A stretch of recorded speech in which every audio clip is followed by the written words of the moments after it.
rest of us on the win in Kayunga. Congratulations.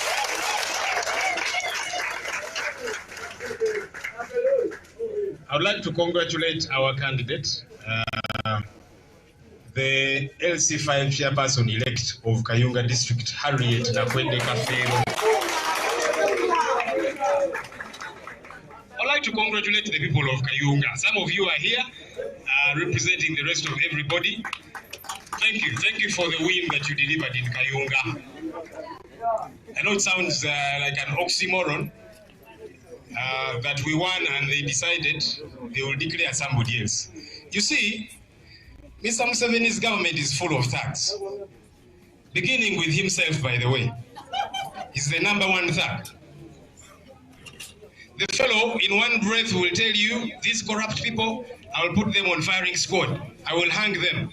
In the next breath, the same fellow tells the IGG, no, leave the corrupt. After all, they are investing here. They are building shopping malls, arcades, and all these different things. The same fellow, when it came to Kayunga, he realized he did not have the support of the people at all. He sent another thug, this Nabanja fishmonger, to go to Kayunga and do what she knows best. Distribute money, engineer an election. In a very unsmart way. Nabanja, by the way, is not smart. You see, there is stealing which is smart, and there is stealing which is foolish. Because she is not even intelligent. Broad daylight thuggery. Things that are very obvious, that are very clear.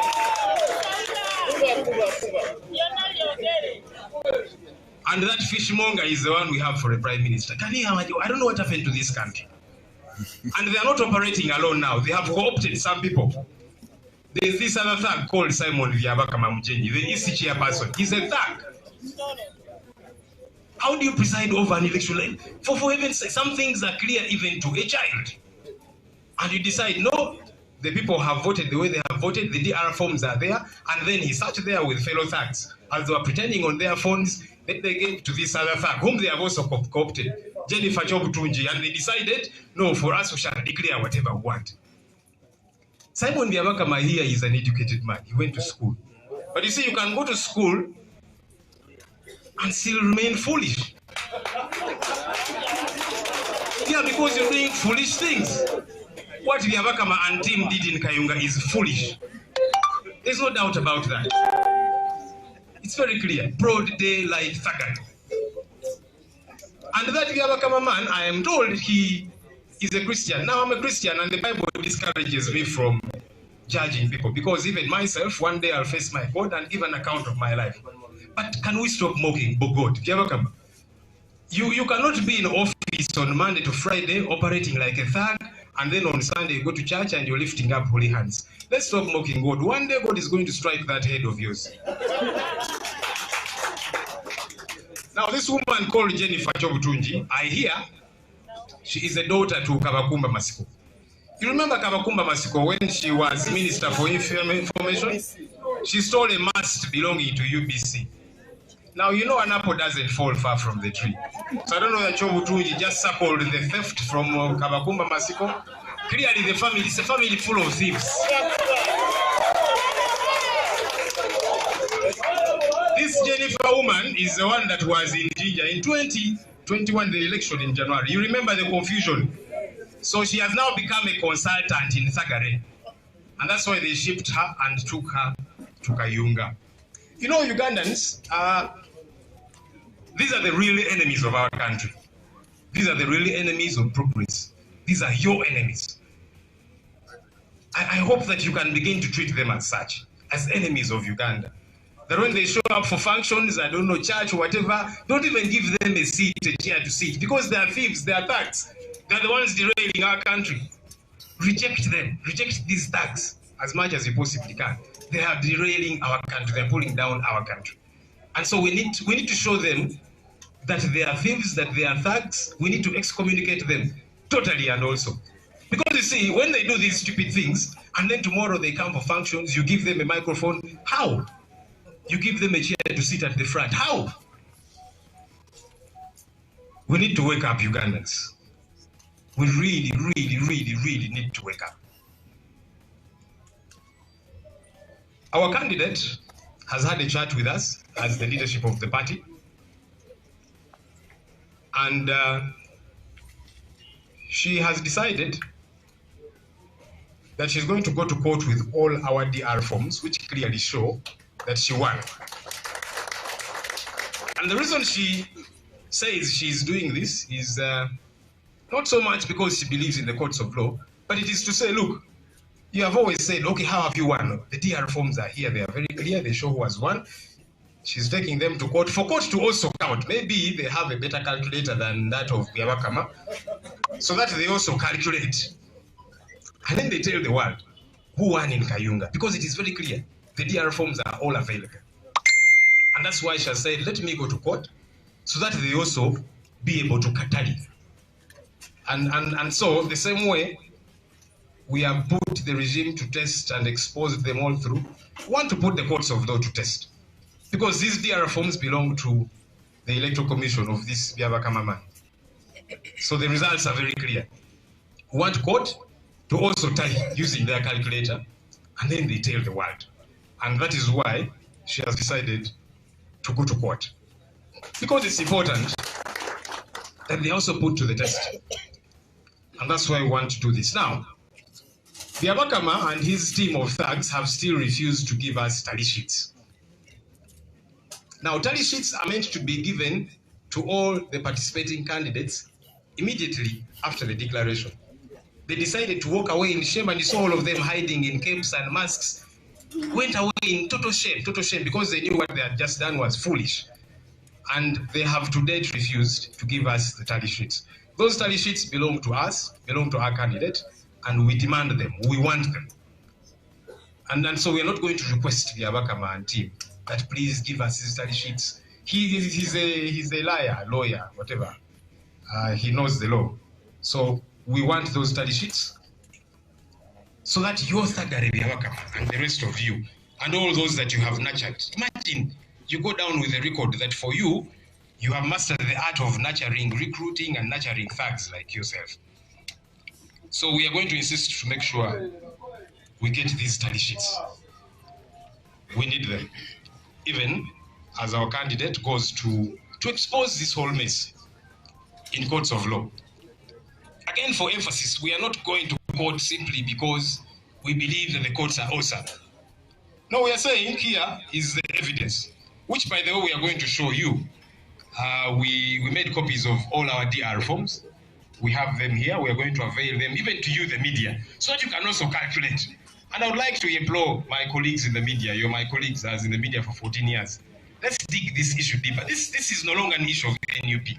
It's an issue about our country. And I've seen some people in the NRM have also showed concern, and they've said, wait a minute, we belong to NRM, but no, we did not win Kayunga. You've seen those people. On social media, they're saying, no. This is not right. So this is no longer an issue of NUP. No. It is an issue of our country. That electoral processes have become a joke. What I tell Ugandans is that no, voting does not matter anymore. Maybe Museveni should just wake up and tell us that, you see, I've become like Idi Amin Dada. I am going to rule by decree. Then we figure out what to do. We go and look for Sabasaba. Like they went to Tanzania, brought Sabasaba for Idi Amin Dada. He should stop pretending. So I'd like to implore colleagues in the media, please look at these DR forms. Tell the world. Because they keep driving the narrative. No, NUP is telling lies. You will take a look at the DR forms as well and tell the world what exactly happened in Kayunga. Watch the when you're president. Twagala okuyozaayoza ssebo ne candidate waffe Harriet Nakuwedde Kafeero olw'obuwanguzi obwavudde e Kayunga.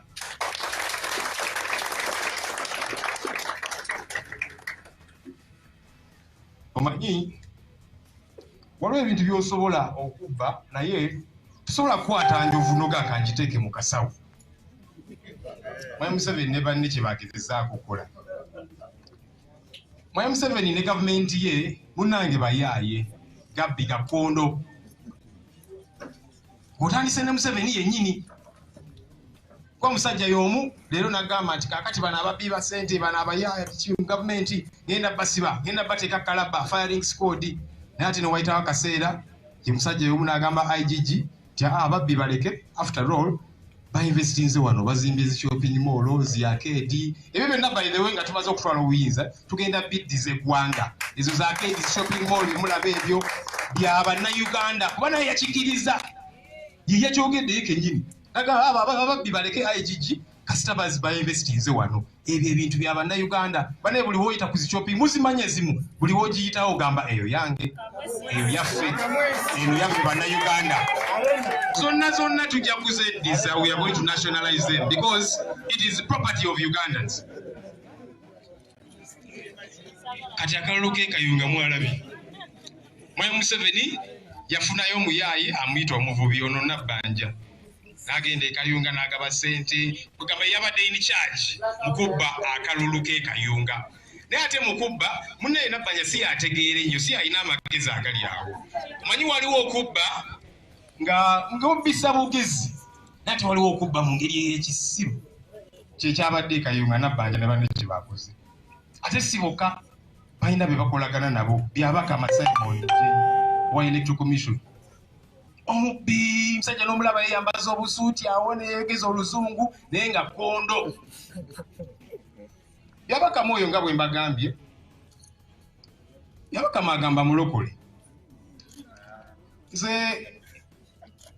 Bayibuli era tenzikiriza munnange kujajinga muntu yenna naye tulekeraawo okuzanyisa erinnya lya Katonda tuyinza kubeera n'obubbi obw'enkukunala Monday to Saturday ng'oli awo oli kibbi ne ku Sunday n'ogenda mu church naawe n'owanika emikono osinza Katonda ajja kukuba ebbalaaye ku kitwe ekyo bane mulekeraawo okuzanyisa Katonda n'eggwanga lino n'abantu mwalabye omukyalo bamuwala Jennifer Kyobutungi kakati naye yakuguse mubbi yali ejjinja mujjukira akavuyo ke yateekayo mu kalwa akawedde kati bamututte e Kayunga atwalayo obuyaaye bwe n'obufere Kyobutungi ono mpulira mbu muwala wa Kabakumba Masiko mumujjukira oyo yali information minister yabba masiti omulongootyo gwa UBC n'agubba n'agwetiika omukazi omubbi n'agubba n'agutwala kakati muwala we yakulembera obubbi kashikirizo Kyobutungi obubbi yabuyonka mabeere ga Kabakumba Masiko mayekerenda liva ku lubaya famire yonna ejjudde babbi bana abantu bano nga Bannayuganda tulina okutandika okubaboola bano be balabe b'eggwanga batoyinza gamba nti ekyeyoleka kiri mu giraasi buli omu akiraba n'ogamba nti ffe tujja kukola ekirala kitwagala tujja kulangirira mulala obubbi obw'engunala abantu bano bajja ku mikolo bannaye mubaboole tomuwa katebe kakutuulako lwaki ne mubawa entebe wali mu maaso obanga babagamba nti bye mukola biryoke tulina okutandika okubalaga nti tubakyaye obubbi bwammwe n'obunyazi bwammwe n'obufere bwammwe tubukyaye Bannayuganda tuzuukuke kwa Mwami Museveni yabalazeeko kubanga juze ebyayo bbanga eriize bagambanga nti kati mmwe ogamba mwawangudde kyekiraga DRA form ziriwo zonna tuzirina eziraga nti kandidate waffe Harriet Nakwedde yeyawangudde naye bano olwagatwaganire bagamba nedda tugugubye tulemeddeko Bannayuganda tuzuukuke. We need to wake up as a country because they're taking us for a ride. Kugamba batuyisanga ekitagasa tulina okwerwanako okubalaga nti nedda amagezi tulina tetujja kukkiriza kutulinyirira kwa kyabadde Kayunga nga kyeyoleka kyokka mwattu ne bannaffe abamu bannabyabufuzi abamu abali mu NRM nabo bagambye nti nedda newakubadde tuli ba NRM naye ake Kayungako katulemye mwakakuttemu kyasusse kugamba kino kyo tekibeeranga nawo kyekyabadde Kayunga. Kandidate waffe Harriet Nakwedde Kafeero atubuliddeko ng'obukulembeze bw'ekibiina nti agenda mu kkooti era ng'ekibiina ne tusemba ekiteeso kye okugenda mu kkooti si nti kkooti tuzikiririzaamu nnyo kubanga ne mu kkooti ewaliyo gakagwa ensonyi naye tugamba nti DRA forms zonna tuzirina kakati ne kkooti katugitwalire osanga nabo balina calculator etegeerekeka esinga eyabya bakama babalemukko nabo ate DRA forms nammwe tugenda zibawa zonna nammwe mwebalire mulage kiki ekyavudde mu kalulu kano kwakati n'ensonga tekyali ya NUP n'ensonga yaggwanga era tuli basanyufu n'abo bali mu NRM abagambye nti naye natuluno twakisusiza eno ensonga kati ya ggwanga. Situjja basaba bannamawulire ensonga eno namwe mugipikingemu interest mulage kiki exactly ekyaliwo e Kayunga. So candidate waffe kwe kusalawo agende mu kooti, tujja muwagira mu kaweefube ono okulaba nti nazo kooti tuzaanike, kubanga kino kyeyoleka kiri mu giraasi buli omu akirabako. Abwe ebala biki ekyo nakyo kitegeerekeke. Of course byabakama ne banne bakyagaanye otuwa tally sheets. Tally sheets zino zirina kuweebwa buli candidate nga baakamala okulangirira. Naye olw'ensonyi nga bambadde enkofiira beebikiridde bonna bonna olw'amazaawo ne yalangiridde ng'omulaba yeekwekerera ajjudde ensonyi. Ne beemulula si ne bayita manju ne bagenda ne batema. So ne kaakati tally sheets zaffe tebannazituwa, tuzeetaaga zonna tulabe nga ensonga eno tugigoberera, tugiremerako mu buli ngeri yonna. Banne bannakayunga temuggwamu maanyi, bannayuganda temuggwamu maanyi, wano batukutte mugwa. Ndoza Museveni agenda n'akola ebintu ebimu n'agamba nti kale kamba kyokozemukko ndabe ki ekivaayo. Tulina omulagako mulo ebyaddala, ndi serious, tulina omulagako nti kaakati sebo wabadde oyagala kulaba ki ekisoboka. Tulina okumulagako kuba kati kirabika ayagala kusigala nga yeeyongeza level. Wakati kyakola wali mu kalulu ka January kati ayongeddeko level. Bannayuganda tuzuukuke, ensonga eyo nkulu. Mr. President, allow me to invite the LC5 chairperson elect. There's no doubt about that.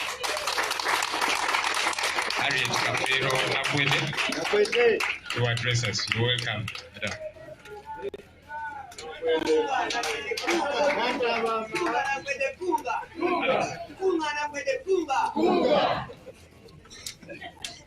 Nakwede malaika.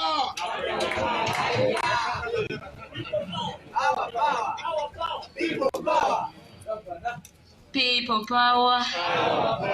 Our power. Mr. President and the entire leadership of the National Unity Platform, and my colleagues in this struggle,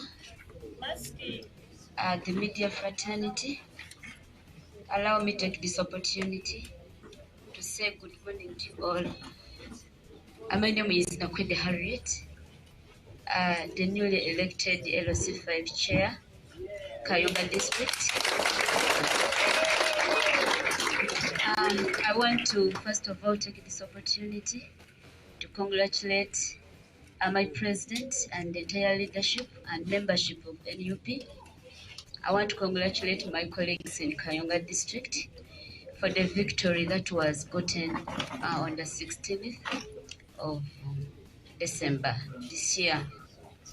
There is no doubt that the National Unity Platform surely won this. Madam Kobutuje Jennifer must have thought by declaring Muwonga or win according to her that made her think we did not win. But the fact is, the fruits of this declaration will at one time be enjoyed by the people of not only Kayunga district, but the people of the entire nation.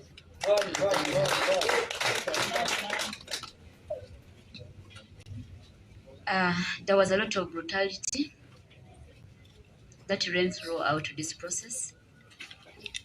I should purely say that this began from the time our deceased colleague Fefe Kaserugogo was killed, and from that time up to the time I don't know and I can't mention, we are going to register brutality. I want to first of all send my sincere condolences and sympathy to the people of Kayunga, many of whom are nursing wounds and psychological torture that we got through this exercise being put on us by the junta. Just like I was telling you, we might not have known the purpose for this election, but I purely believe it came to expose General Museveni and his regime. You know how police handled us throughout the entire process? As our team was tear-gassed, Museveni's team was freely moving, going to even where they were not supposed to be. We witnessed our treasury, the treasure of the whole nation, all carried to Kayunga. You must have realized how money was given out. Whoever wanted money got it. It's also unfortunate to note that most of the money that was sent to be given to the people of Kayunga was in the same way mishandled and brought back to the mafia that Museveni says leave them, because even when they steal, they come and build in Uganda. Money was brought back to Kampala and to the different districts where the agents of the junta come from. But all we know is that at one time, this will come to an end. For about 2 weeks, Museveni's officers are going to be paid salaries, not because they did the work that they are supposed to be paid for, but because they were serving Museveni, because they were not in office. They were all campaigners of NRM. I would even ask that they don't need to be paid for the 2 months they were in Kayunga, because the work that they were doing is not for the people of Uganda, but they were serving Museveni. Maybe goes and sells some of his cows, gets money, and pays them, because what they were doing was not for Ugandans, but it was for General Museveni. I don't know if I was born that time, but I believe the Museveni of that time, in the 80s, went to the bush because there was a rigged election. I was looking around to see if I could find that man, Museveni, if he's not dead, just to ask him to go and persuade the General Museveni we have today that there is a rigged election in Kayunga. Can you please instruct your children to take it back? Mr. West was talking about the buffalo, the elephant that was stolen. If General Museveni was not aware about this, we want to tell him that his children stole an elephant from Kayunga, and the entire universe is saying it. If you don't believe in this, we have had elections where the NOP candidates were declared winners, and shortly after, they were asked to go and declare the NRM candidates. I believe this is still possible. The same instructions you gave to them to cancel the declaration of our candidates and declare the NRM candidates can still be done to the people of Kayunga, where Madame Kobtunja, I didn't know she's a daughter to the renowned thief. Remember those days? But she can still get those instructions and be told to return what was stolen from the people of Kayunga. We are not heartbroken as the people of Kayunga, and I'm calling upon them to pick courage. We know this at one time. I was telling a friend that I believe there is a time and it's coming when we shall thank God for what took place on the 16th. And we shall say, thank you, God. Maybe we wouldn't get this if I was declared winner and sat in the chair of the LOC5. But now that I wasn't, this has come true. We are waiting for that time. To the people of Kayunga, I want to thank you for the support. To our coordinators, we did our work. Our work was simple. It was to go out to the people of Kayunga, tell them that we're the source of the right leadership for them, and ask them to vote for us. This was witnessed on the 16th. They all turned up in the small numbers because of the intimidation that was there, and whoever turned up to vote was voting for an umbrella. That win alone shows that our work was done. Kindly pick courage and move on, because this struggle was not to end by declaring us as winner in that race that was purely robbed by the NRM. I want to congratulate you. I also want to assure you that I'm here to serve you as your duly elected LOC5 chairperson.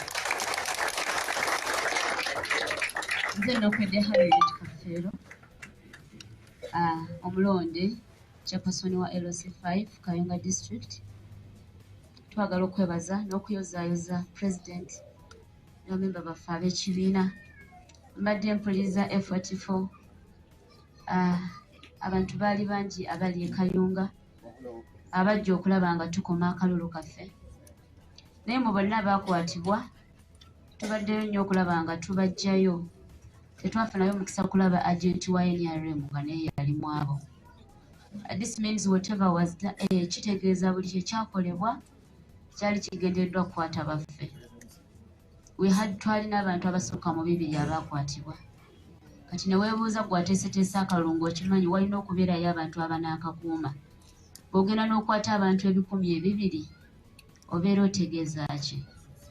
Ffe akalulu twakawangula era emu ku nsonga lwaki tusanyuka tukimanyi nti olunaku lumu ebibala ebigenda okuva mu kino ekyaliwo ng'ennaku z'omwezi 16 tebigenda kubeera by'abantu b'e Kayunga ffekka, naye bigenda kubeera ebibala ebigenda osanyusa emitima egy'abantu ba Uganda n'abantu ba ensi yonna. Poliisi twamaze okugibikula, twagiraze abantu abadde batakkiriza nti abantu bano abatutwala abaava dda ku mulamwa. Twagenze kakiiko k'ebyokulonda nako ne tukambula, ne gye buli eno kakyali keerere tekannayambala, era nako ne tukalaga nti balina omuntu gwe bakolera. Singa Yokaana Omubatiza waali wano bandimusabye n'afuna erinnya ne babatiza bati Independent Electoral Commission, kubanga beetaaga erinnya eddala. You cannot call that. Tosobola bayita an Independent Electoral Commission. Bw'otunuulira byonna ebyakola ki? Obudde bwonna ng'abantu bali ku masimu, byonna mwabiraba, nammwe twabambula. Kati waliwo be tujjako, ky'ekitongole ery'essiga eddamuzi, nammwe tujja. Bwe mulaba ng'obwerere bwa bannammwe bubaswazizza, kano ke kadde mweteeketeeke muleme kukkiriza kwambulwa. Tulina obujulizi bwonna era tugenda bubuleeta. Tujja saba mikwano gyaffe abamawulire babeerewo nga buli kye tubalaga bakiraga ensi. Nammwe musalewo nga bo kubanga muva mu famire emu nga bwe tukimanyi, nammwe mwambulwe. Twesunga kulaba ku bwereere bwammwe, muyinza okubulwisaawo naye olunaku lujja tuuka lukole ki bubeere nga bulabika. Noonya okulaba omusajja ow'ekinaana gwe baali bayita Museveni, Yoweri Kaguta Museveni ow'emyaka egy'ekinaana, kubanga baŋŋamba yagenda mu nsiko ng'ekyamutwala nti yawulira nti waliwo okubba akalulu tekaali kake. Kitegeeza nti oyo yali afaayo nnyo nti ne bw'aba tebabbye ye asituka n'agenda mu nsiko n'alwana. Kati ssebo Museveni ow'egy'ekinaana nkunoonya, nkusabe oŋŋambire ono Museveni w'olwaleero General Museveni nti waliwo akalulu akabbiddwa e Kayunga. Ojja otuyambeko okulaba nga tukakola ki, nga tukalwanirira. Waliwo obululu bungi gye basooka olangirira aba NUP, then oluvannyuma ono General w'olwaleero Museveni era ne balagira balangira aba NRM ne kikolebwa. Nkyalina okukkiriza nti oda y'emu eyo esobola okukolebwa, baddamuko obutungi ne bakama be mukulu by'abakama ne baddamu ne batuyita ne bagamba waaliwo ensobi oba kompyuta zaafunamu obuzibu, naye omutuufu yafuna obululu 3,212 asingira ddala oyo yafuna obululu 2,261 amid stokera ku makyanga box zijjudde n'abasirikale bo okujja ne batiisatiisa abantu abali ku polling station in broad daylight eno government tekyaswala, ne bakuba amasasi ne bayiwamu obululu. Eri abantu baffe ab'e Kayunga twagala obbeebaza n'obbagumya, mugume emitima. Nze owammwe omulonde wendi okubaweereza nga kyafasanana. Twafunyeyo just appointment ya RDC owokubiri, kubanga Museveni si yalondera bannakayunga chairperson, ye balonda babayita ba RDC. So njagala bategeeza nti twafunye RDC omulala, RDC2 eyalondebwa General Museveni, naye kyemmanyi bajja mmutuuza mu ofiisi yange eyange omulonde chairperson wa LC5. However, wonna we nnaaba ntudde wendi okubawa obuweereza nga bwe mwanzikiririzaamu. People power, our power, people power. Mukama abampeere nnyo omukisa.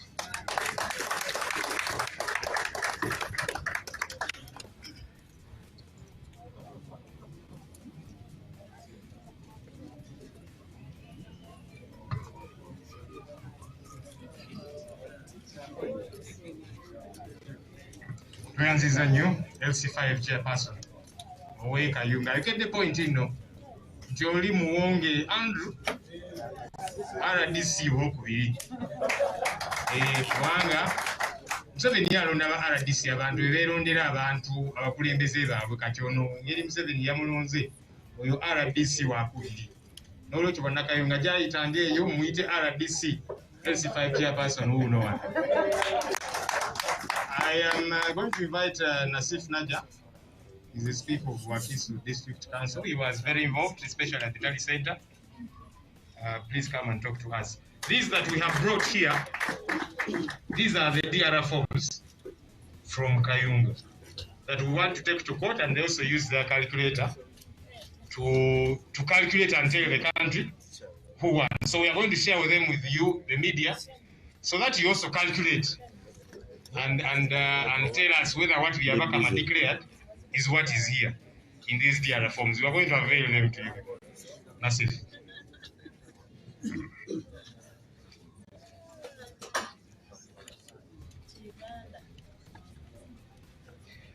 People power, our power, NUP, everywhere. Banachuka. Erinnya lyange nze Naja Nassif, Speaker wa Wakiso District. Leero sigenda kugeranga Speaker wa Wakiso District, naye njogeranga munnakibiina kya NUP era abadde mu process ey'akalulu ka Kayunga munda. Okusookera ddala nsooka okwebaza bammemba baffe betubadde nabo mu process eno ddala ku Tale Center, Honorable John Mary Sebufu, Honorable Kea Jeremiah ne Alex Rovans Rwanyaga. Electoral Commission yakreditinga abantu bana nga wemba menyaawo nga nange kwendi okuobservinga ebigenda maaso mu kalulu wa mu Tale Center ya Electoral Commission. Naye nga ne NUP abantu abo be yawaayo Electoral Commission be bantu be yateekamu obwesigwa okubeera in charge of results za Honorable Chairperson omulonde Nakwede Ariet. Byengenda okwogerako ngenda byogera mu summary. Ekisookera ddala okuva akalulu we kaalangirirwa waliwo ebibadde bitambula naye nga ebimu birimu propaganda ng'ebimu bituufu. Obulambulukufu bw'ensonga ku lunaku olwennyini olw'okulonda ku Lwokuna nga ttiimu ya NUP twakuŋŋanya DRR forms nebaza abantu bonna abatuyambako okumeka sure DRR forms zituuka we zirina okugattibwa. Kayunga ina polling stations 338. Twakuŋŋanya DRR forms ku lunaku olwo 335. We missed out on 3 DRR forms on that very day. Ne tugatta results era twakozesa about 2 hours okugatta results zonna because we had a computerized system which I developed personally. Naye twagatta results ezo era results ze mwalaba ezafuluma principles eyafulumya ne Secretary General zaali ziva mu Electoral Management Committee ya NUP ne team eyali in charge of results. Zaali ntuufu from 335 declaration forms. Ne tugenda ku Electoral Commission okuobservinga engatta yaabwe ey'obululu. Ekyatuukawo mu process ey'okugatta twagenda okulaba nga okusinziira ku declaration forms zetuyina awamu batusala obululu ewalala ne bongera Muwonge. Nakwedde yalina obululu 3,015,212 ye yaffe gye twagatta from declaration forms ezo eziri awo. Nga wa NRM Muwonge alina obululu 2,661, missing out on 3 polling stations. We twagenda ku Tally Center batandika okututoolako obululu nga we bongera Muwonge. Ekisinga okukwasa ennaku nti eyali abikola we twayimuka okuteekayo eddoboozi nti waliwo ebikyusiddwa yatugamba nti bye mulina mu bisigaze mu declaration forms ze nnangirira byenfunye. Kitegeeza okubeera kwaffe mu Tally Center kulinga okutalinaaki makulu ye statement gye yakola. Ne tusooka ne tusirika lwa nsonga twagenda okulaba ne bwamugattako era tagenda tuwangula. Ne twagenda otuuka ekiseera nga tandise omwongera polling station y'emu yatuwa bulu 7 nawe wenale mu bulu 6 nenga polling station eyo na bulu 127 oli kafunyeyo bulu 16 so kumuwa 600 netukaba agirabba tukyali bulungi namuwa ebina namuwa 7 ekyasinga tunyiza kumuwa 8 emirundi 2 ngate polling station zamwerako 8 zina abalozi 8 yensonga lwaki John Mary Sebufu yafulumizibwa nga tugezaako teekawo embeera eyo fene tusigalamu okumala okugwa because observers were tallying nga naffe tutaalinga byasoma n'aba media nga bataalinga twagenda okumaliriza nga okusinziira ye ku byasomye nga returning officer Naked Harriet alina obululu 3,12 ng'owa NRM alina obululu 2,26 okusinziira ku byasoma but waliwo gundi njagala playing katono just for a second.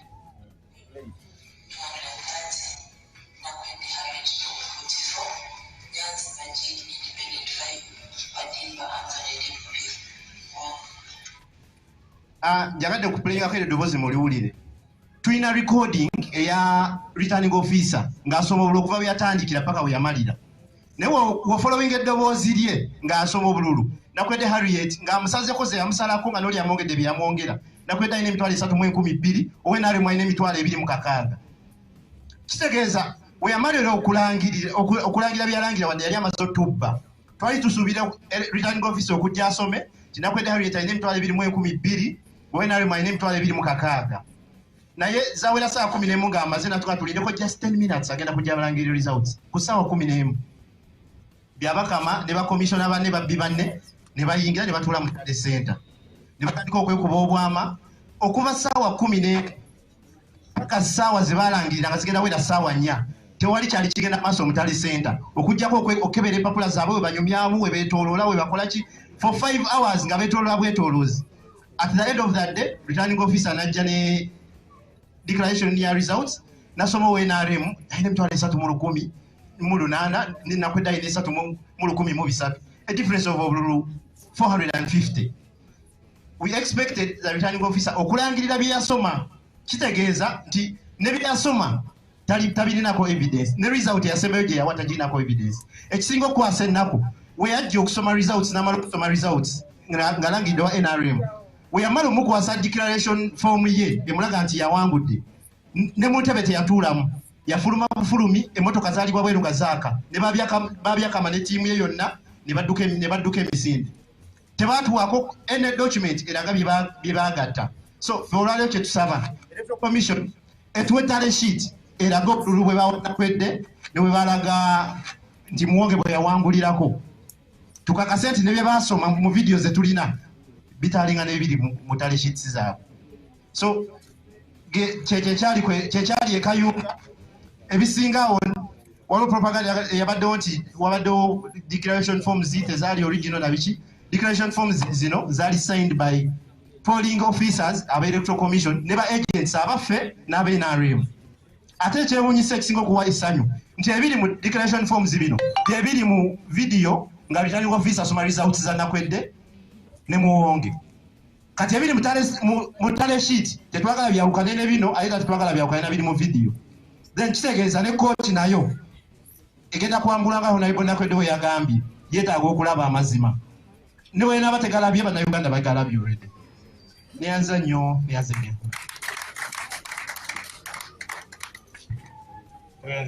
I'm going to invite Chairman Nyanzi, who is the head of mobilization. He was also Captain Kayunga. Please come and speak to us.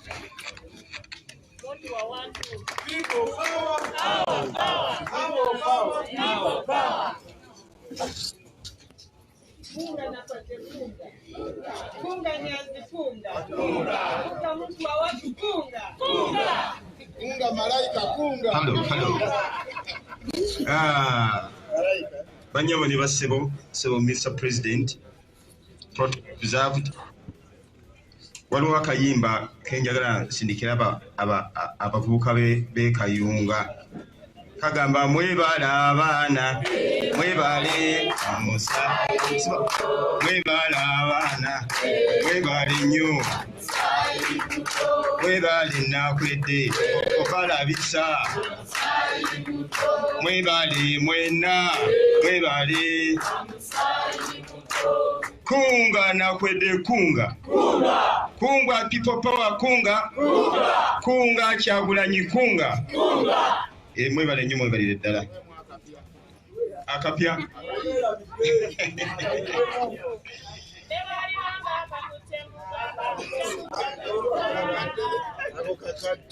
Mr. President, for me I have good news for you and team and the entire fraternity of People Power and National Unity Platform. We won in Kayunga. We trust them even when you were not there. A bunch of goons led by President Museveni, banamoyinza okwewuunya okubeera mu nsi nga president wayo tebatya muyita mubbi, tebatya muyita muyaaye, tebatya muyita mufere, naye nga taswala n'asigala ng'akola ebintu bye bimu. We were able to beat them. They were led by President Museveni, Nabanja, Kigonya, Tango Doi, Nabakoba, Seninde, Tadwongo, Byabakama, Onabana Twabazinga Kone Tubasula Mukasero nga tolinayo. Akitegedde kubengaliza amaanyi. Because that means People Power is everywhere. That means NUP is everywhere. Everybody is now NUP in Uganda. Muwonge teyafuna na bululu buwera 14. Teyafuna na bululu buwera 14 kubanga obulu babutikingira mayuge ne bavuga ekiro ne babuleeta ku polling stations ne babuteekawo ne balonda. So we were able to win those guys even when you are not there.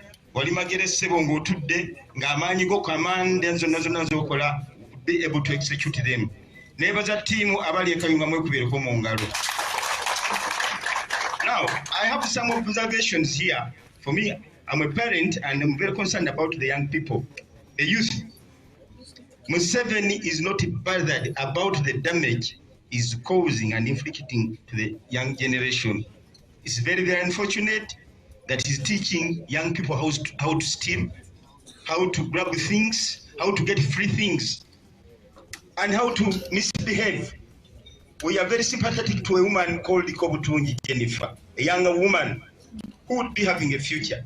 She has no future unless she comes out in the open and apologizes to the world. Kobutunji was doing the same work, the same malpractice in Jinja. When time came for Kayunga by-elections, she was transferred to Kayunga by-election to execute that duty. And indeed, we told Byamukama when we met in that meeting, that is exactly what they did. It's very, very unfortunate. Kobutunji takyalina wabeera era ndowooza abavubuka mubuule omuwala oyo. Muwala omuwala oyo naawe bbaawe bambi oli mubuzibu ajja kunyagako ebyo ne byonna bitwale. Kobutunji alina ekizibu ne mu diaspora tasobola kulinnyayo, talina wagenda kubeera kubanga kino ekintu kyafuuse historical. Oyinza otya okunyaga akalulu ka mukyala munno gwe muli myaka gye gimu, omuntu abadde mu kalulu okumala ebbanga lyonna ate nga n'akalulu ako kasikira mufu Sserubogo feffeka nga yakawangula. So ekyo ekikolwa kya bulabe President Museveni kyokola kyozimba mu bavubuka. It's very, very unfortunate and we are looking at you and your children. Banyawe ne bassebo, I'm also very concerned, Mr. President, about the Landi people. About degree, about sibetayi, abantu abo society ya bagyonoonye. Abantu bonna bonna bali ku panel, the commissioners, the chairperson electoral commission, whom we call Lord Chairman. Sir, Lord Chairman, to meet your lordship when we are addressing him. Now, which lordship is that? Justice how? A judge is supposed to provide true and rightful judgment. Elibana Uganda nadanga al chairperson of the electoral commission. naye omukulu omusajja oyo w'envi yajja ne balanga obululu n'abalagira babukyusa. I called him at night. By mistake, he picked our phone and we told him that they are chasing away our commissioners from the Tally Center. The guy couldn't, respond. Ne babasibira wabweru okumala essaawa 2 n'engenda ne twagala okulwana era ne baza madamu Namboze kubanga twalwana olutalo okuyingiza shelf oyo. I mean Nasif. Najja omuyingiza mu Tally Center and it was late. Bamala essaawa 12 nga tebalangirira akalulu ka LC5. Yes, a single district. So, abayivu mutusobedde banyabo ne bassebo. Mwe muli mu nguzi, mwe muli mu kimu. Mr. President, I'm going to mobilize the informal sector to raise up once again. Bajja genda basinkane abantu bano mu ofisi zaabwe ekiseera nga kituuse babajjeyo. Tufune abantu abajja okutereza eggwanga lino. Kubanga sebo bine ebintu babikola tulaba. I would also like to appeal to the media, ladies and gentlemen. The media. The majority of people running this media, the social media, are young people. Kizibu okusanga omuntu w'emyaka 5, abantu mwenna muli bato. We don't know why really.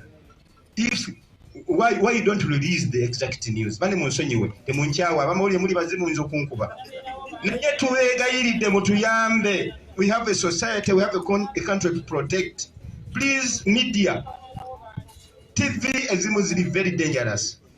Kubanga amawulire agamu nagalaba sijja kwogera ku TV ezimu wano.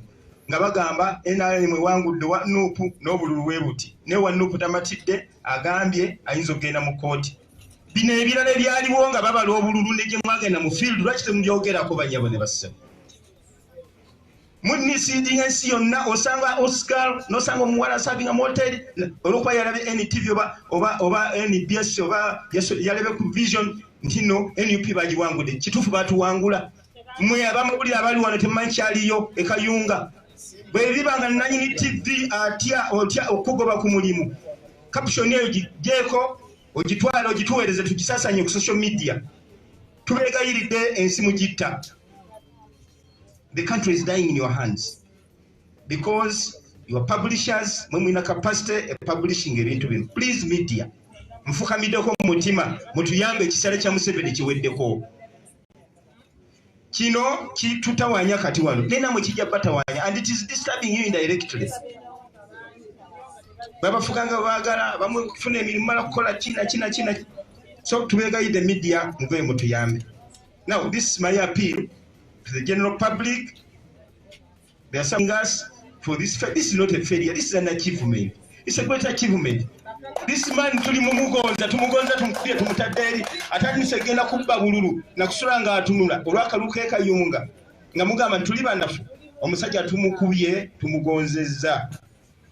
President Museveni doesn't have any right to deny us our voting rights.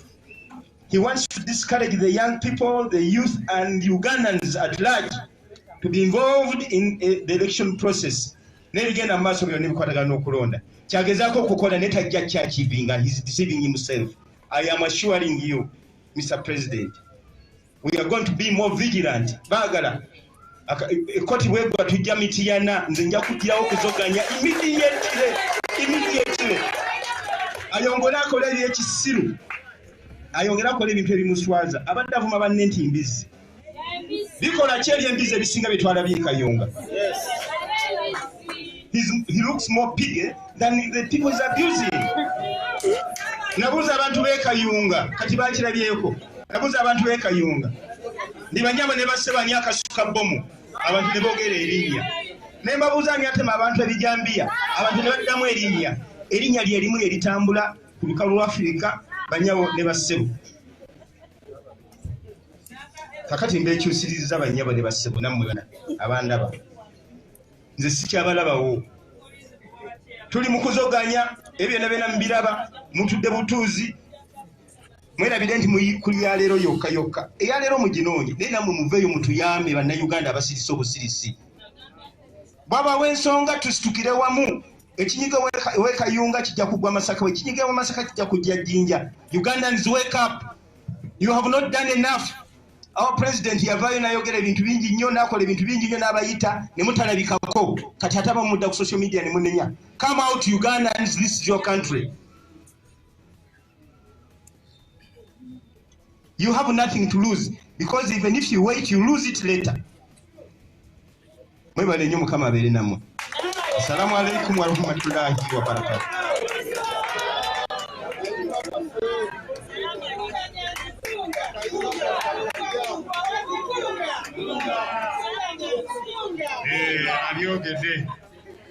All right, let me now invite our Secretary General, David Lewis, to come and address us.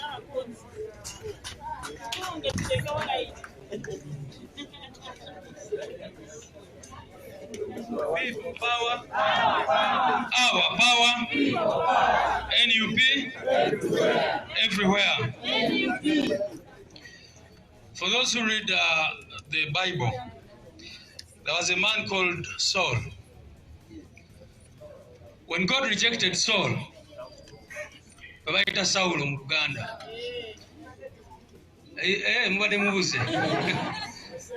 When God rejected Saul, he did everything possible to remain the king.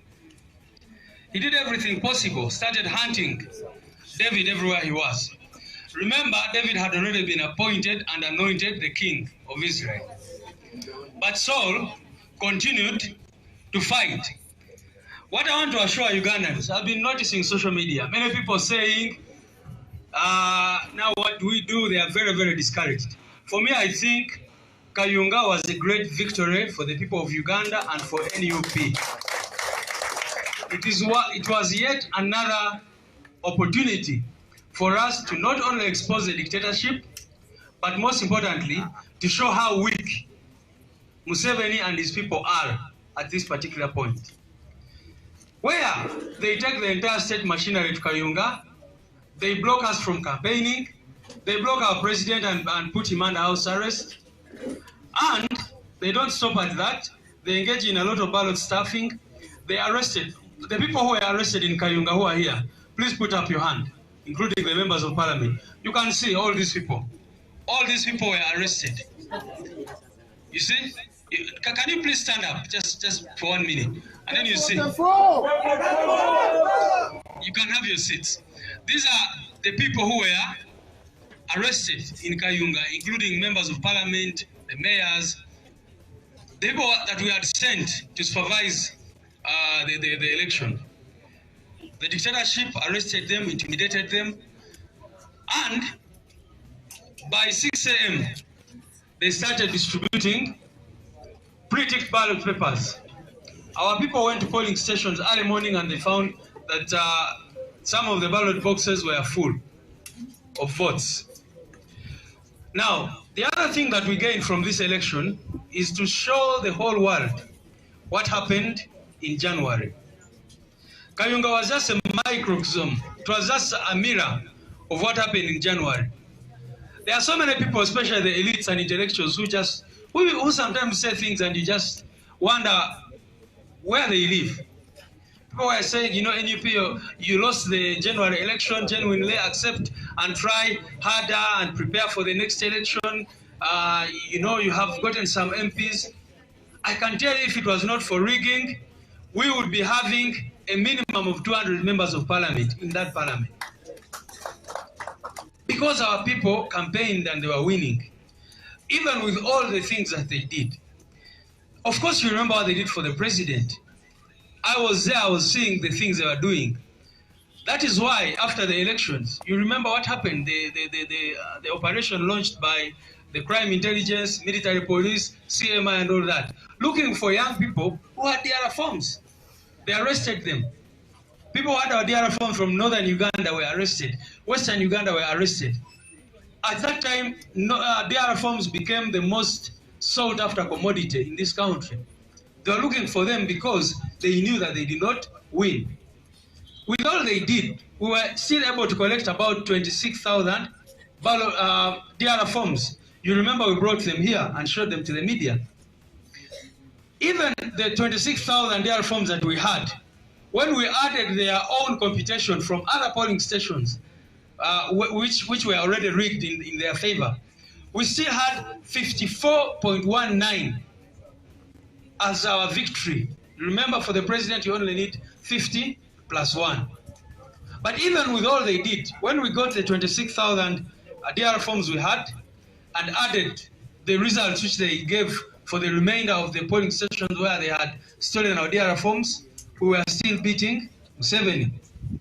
But they went on and declared him. You remember, went to court. Some people say, oh, you had all this, why did you come out of court? Because some of those people have very short memories. Do you remember we tried to take this evidence to Owinidolo and his court, and they did what? They refused to take that evidence. They throw it out and did not take it. So this election, this particular election, was just in Kayunga. In January, of course, they switched off the internet, switched off ordered the radio stations and TVs not to cover exactly what was going on. So it was not very easy for someone to see the picture. But I think Kayunga gave a clear picture of what happened countrywide, where an election is taken over by the military. The RDCs from all over the country were deployed in Kayunga. Nabanja and her team of thugs were there. Todong and others were camped there. Violation against the people of Uganda in broad daylight. For us as NUP, we did everything that we could do in the circumstances. We campaigned. Chairman Nyanzi and the teams, the team in Kayunga, our comrades did a commendable job, did everything that we could do. Supported our candidate, everything that we could do. But the dictatorship does such a thing. Now here is a summary, and we are going to give each one of you a copy. For those of you who may not want to, who may not have the time, we are going to give you copies of these DR forms, but also a summary of what happened. This summary here shows that even after the ballot stuffing, even after every single thing they did, this shows you the kind of lead we had or we have against their candidate. This tally here only captures 330 DR forms. Because as you know, at some of the polling stations, the voting did not take place. At some polling station, I think the presiding officer was even arrested because of ballot stuffing and all that. Arrested by the people, not by the regime. Arrested by the people, and whatever happened. So this is a tally of the 330. And if you look at, even after all the rigging they had done, that man called Mwonge Andrew won at only 53 polling stations. Nakwete Harriet, our candidate, won at 277 polling stations. People power. Our power. Now you can imagine, with this kind of evidence, and someone goes ahead and declares something completely different. So we're going to give you this. Over 120 of our people were arrested, but we understand that many more people are being arrested and taken straight to Chitalia, not even through the courts of law. They're just being arrested from Kayunga and taken straight because the military took over the entire district.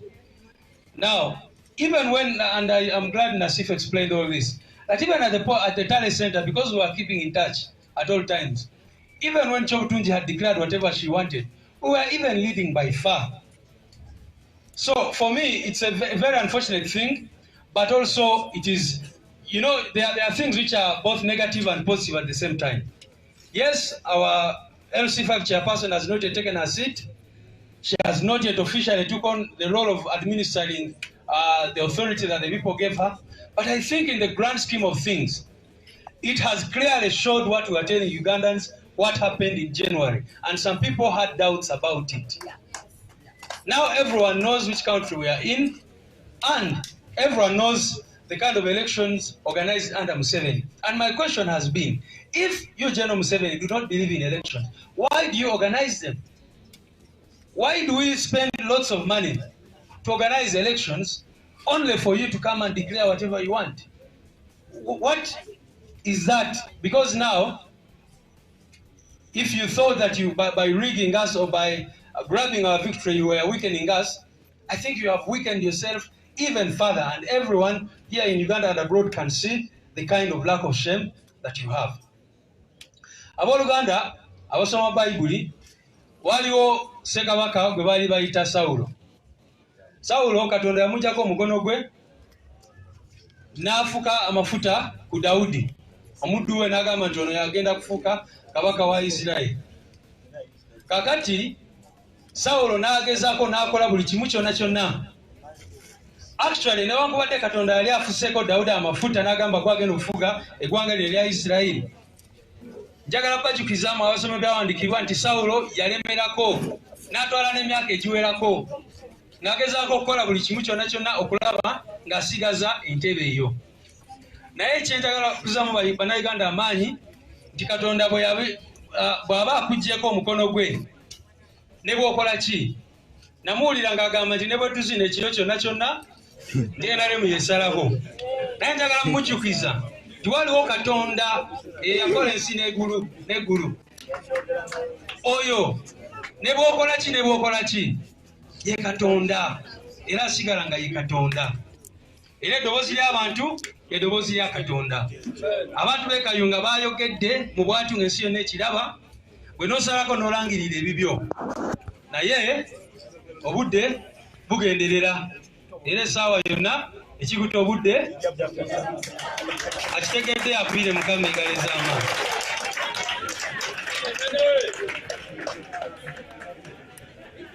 Ebyali e Kayunga bitulaga ekyali mu kalulu ka January omwaka guno. Abantu abamu babadde batugambanga nti temulina bujulizi, temulina kitwaleeta wano DR forms ne tuzibalaga. Byonna byali mu kalulu mwabiraba. Naye ebiseera ebyo kati DR forms 26 ze twalina bwe twagezaako oziteeka ku website yaffe mumanyi mwenna kye baakola. Baasalako website yaffe nebeera nga tukyaswalulira results ezo. Naye kati kino kize nga kizibu naye ate nga mukisa gw'amaanyi nnyo okulabisa bano abantu ensi yonna yonna ebategeere. Kati wano tulina DR forms zonna ezaava e Kayunga. Abamawulire muzikwate mukole competition yammwe nammwe ng'abantu ensi mugirage. Eno ye summary eraga obululu candidate waffe yafuna ne candidate waabwe bwe yafuna. Nerabidde bagamba mu Luzungu nti leero twawandise ebbaluwa nga tusaba tale sheet. Mumanyi kye batuzeemu ti office yaabwe bagigaddewo bagenze mu Christmas. Okitegeera? We've written to the Electoral Commission this morning to say give us a tally sheet, because the tally sheet should be given to people at the tally center. But remember, the moment they read the results, they just run away. So this morning I wrote a letter saying our candidate needs to go to court, therefore give us a tally sheet. When she reached there, the first person who saw it, they were about to sign it. And then they took it to another person. The person said, no, this one, no. After a few minutes, they said, you know what? We have closed for Christmas. Therefore, we are not able to give you the tally sheet. Tally sheet eberaga ki? Eberaga bululu ki candidate ani we yajja ku polling station ki. So kakati batugamba nti bagenze mu Christmas. Of course bali bagezaako bijingirira okuwandika ebyabwe. Bwe tubasaba DR forms tebazirina. Kati kyemanyi ku ssaawa zino bali mugezaako okukola forged tally sheet, okukola forged DR forms n'ebirala. Naye bw'otunuulira zino DR forms zonna ziriko emikono gy'aba presiding officer. Bonna bawandiika ne ba agents baffe, ba agents ba candidates nabo ne basayiningako. So tebalina ngeri ki gye bagenda okujingirira zino DR forms, kubanga DR forms zino ze ntuufu ze twajja mu field. Ekisembayo, of course bakwata abantu baffe president of n'omusibira mu nju, era nze kyemanyi byonna byonna babikola because of one thing.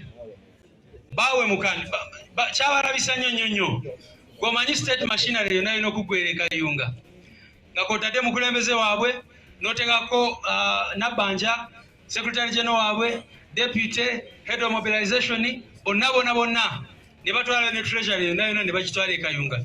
Naye abantu ne bagamba mmwe ne bwe muleeta wano ebyapa, nalaba omwami Museveni ng'agenzeyo n'ebyapa nga bigabira abantu, Nabbanja yekola obuntu awo ng'alinye ku kimotoka kitala. Era ne baba rejectinga.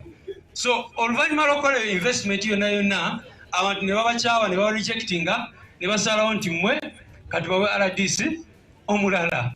Era ne bamulangirira nga candidate waffe bayogedde. So kyanaku nnyo naye nga bwe tubaziramu amaanyi kino kibadde kirungi nnyo nti beerabisizza bananga abo abaweddemu amaanyi olw'akalulu kano ze munsobera kano akalulu kali badde kabazaamu amaanyi ne mumanya nti kati dictator atuuse okukola ebintu omanye edda abatugambanga nti temubeera ne ba agent temubeera na DRA forms kati muleete obujulizi kati muleete ki ate ne bwe baali babba obululu baali babubisa amagezi mukko wakiri oli n'agezaako n'ateekako n'akozesa amagezi naye kati ne bakozesa obusiro obwekanidde awo ne babeera ne results naye ne balangirira bw'obabuuza nti 31,000 ze mwaba muwonge yazijjawa mwazijjawa tebasobola nabagamba. So nze ndi musanyufu nnyo nti beerabisiza okutuuka awo ate bakimanyi nti ensi ebakyaye nnyo nnyo nnyo nnyo.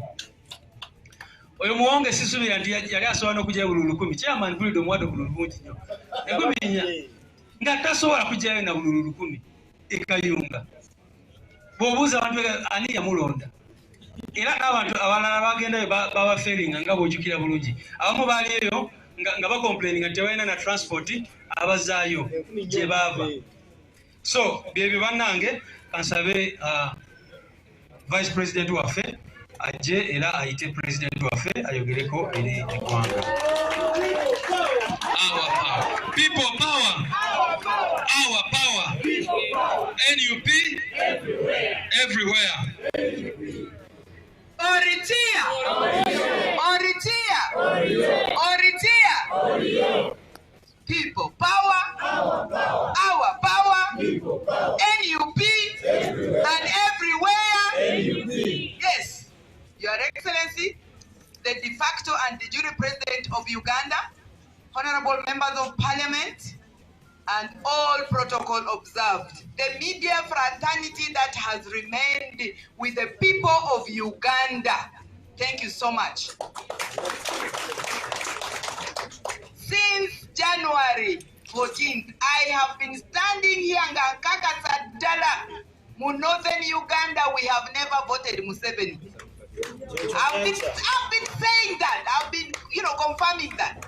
You have seen what happened in the whole of northern Uganda and Uganda, except Buganda for some reason, which they thought they would use, like we use lip balm and lipstick, that my lips are glossy. It is not, they are not.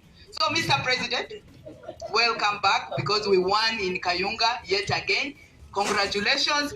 Congratulations, Honorable Chairperson Harriet Nagwede Kafero. I am just briefly going to speak to the hearts of the women of Uganda, the women of Africa, who are still in your closets. Sin came through Eve. The world, humanity, and redemption came through Mary, the Immaculate Conception, with whom I share a birthday, 8th of September. It is our battle as the women of Uganda. We are no longer going to be ticking off, the women in leadership and the women in politics. They have made us look like the devil himself through the daughter of Kavakuba Masikio. I don't know. Absolutely. The daughter of Kavakuba Masikio. Yes. We won without any doubt. These people have no shame at all. They trump up anything, or you are spreading COVID, or you are doing whatever other disease. They now have lost it all and all and all. Let's not lose heart, because I said it in October last year when they were offering the billions and what, to buy her and so on. I said, pressing a panic button. Now actually the panic button is pressing them. So I want to congratulate Ugandans. I want to congratulate National Unity Platform Party. I want to congratulate my sister Harriet, because indeed the second RDC of Kayunga, this, I don't know where he's going to sit, but for us, we are with the people. Kubanga, Vox Populi, Vox Dei. The voice of the people is the voice of God. The voice of the people is the voice of the divine. Let us not give up. I invoke the religious leaders. I invoke the cultural institutions. I invoke all those who are still in your closets. Please. It's no longer, can we do it? We do not have a choice. We do not have any choice. In fact, right now I am going to be part of the team that is going to ensure that Biabakama, your whatever ship, your liarship, I think. Yeah, because you have totally ashamed the sanctity of the judiciary. Totally, entirely, and also. I don't blame you, because greed makes us lose our dignity, identity, and humanity. These people we are dealing with are no longer human beings. They lost their humanity. They lost their identity. They lost whatever, it is to be a human person. But we are not going to lament. We invoke our campaign train commitment that we left the book of Lamentations. We are now closing the book of the Acts of Apostles, because we are going to Revelation, a new Uganda. And for that matter, I am inviting the president, the de facto, de jure president of the Republic of Uganda, the most intelligent, vibrant, vicious generation, not yet, His Excellency Kyagulanyi Robert Sentamu. People power. Oritia. Thank you, Madam Deputy President. People power. Our power. NUP. Everywhere. When the struggle is over, we shall wear the victor's crown. Wear the victor's crown. Wear the victor's crown. When the struggle is over, we shall wear the victor's crown in the new Uganda. Olutalo nga luwedde, tuliyambale ngule, tuliyambale ngule, tuliyambale ngule. Olutalo nga luwedde, tuliyambale ngule, tulivimba mu Uganda empya. People power, our power, NUP everywhere. Bana mtiame.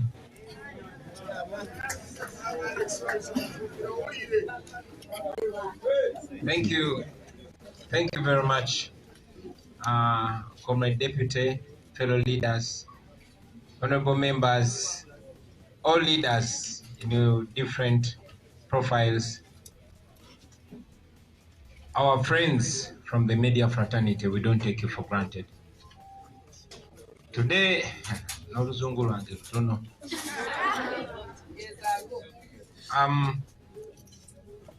it's not supposed to be a very good day, like many days in the recent past, but we refuse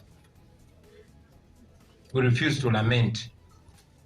We decide to choose faith over fear. So in that spirit, I want to congratulate the people of Kayunga. I want to congratulate you, Madam Chairperson. I want to congratulate all the leaders that were involved in that bloody election, but secured our victory. We won. We got the victory. We have it. Just the cowards did not declare us. But we are the winners. The people of Kayunga, please carry back the message to them. Tell them the country and the world is proud of them. The entire world was watching this election. Kayunga was Uganda summarized. And ladies and gentlemen, Kayunga removed any doubt about what we told the world after the January 14th election. And today, I tell you that people are not wondering anymore who murdered Fefe Kaseruboko and why he was murdered. Now we know. Friends, where we are now goes further to show us the realities of our country.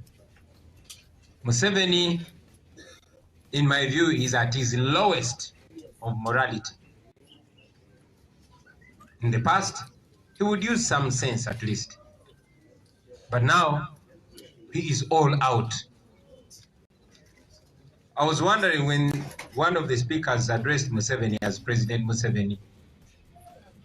He's not president. If he is, what am I?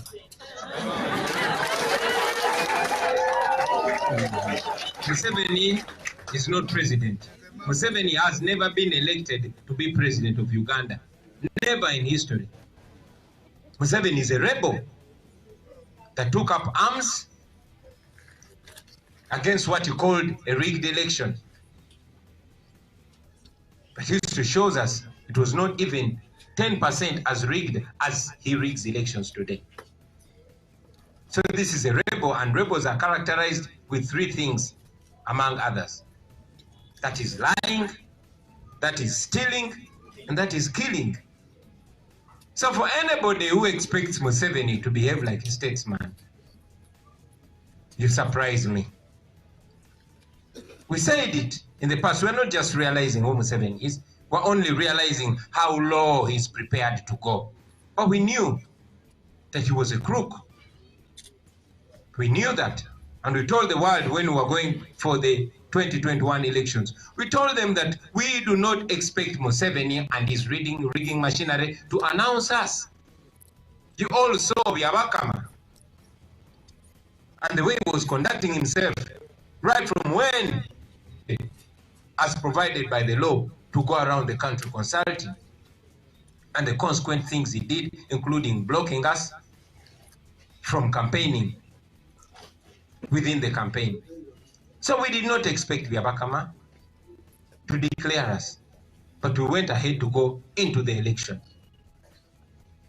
because we told them that either we will get our victory announced, declared, or we will be able to use this election, the 2021 election, to open the eyes of the people of Uganda and expose the regime to the maximum. That we did. But as if that was not enough, Museveni gave us yet another opportunity. He did not wait for us to expose him. He exposed himself. The coward that Museveni is, I get disturbed when they call him a general. What kind of general is such a coward? What kind of general that cannot face a moral fight, a moral contestation? He surrounded my house, put me under house arrest, and I said, look at this. I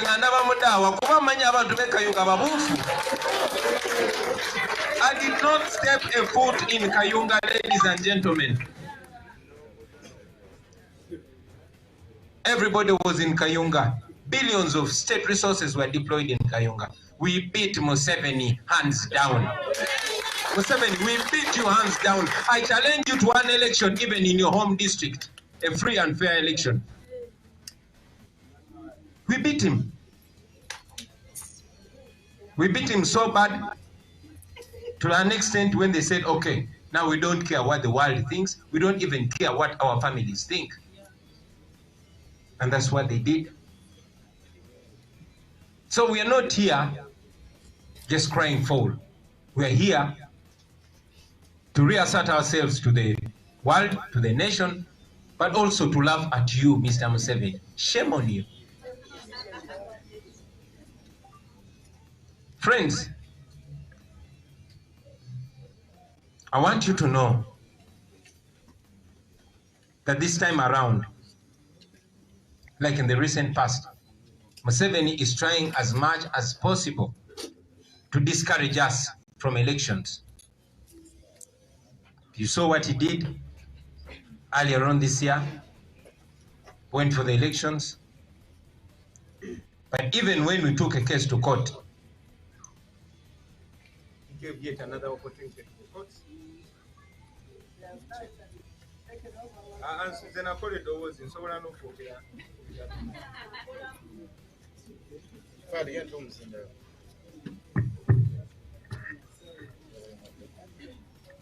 The people of Kayunga, Museveni has special interest in that place. Some of us will pay attention to history. You would realize why he even blocked Kabaka from going to Kayunga. The leaders of Kayunga know how rich Kayunga is in terms of gold, in terms of natural resources, land, forests, etc. And you know how much your land has been targeted for land grabbing. So Museveni wants to take over Kayunga under whatever circumstances.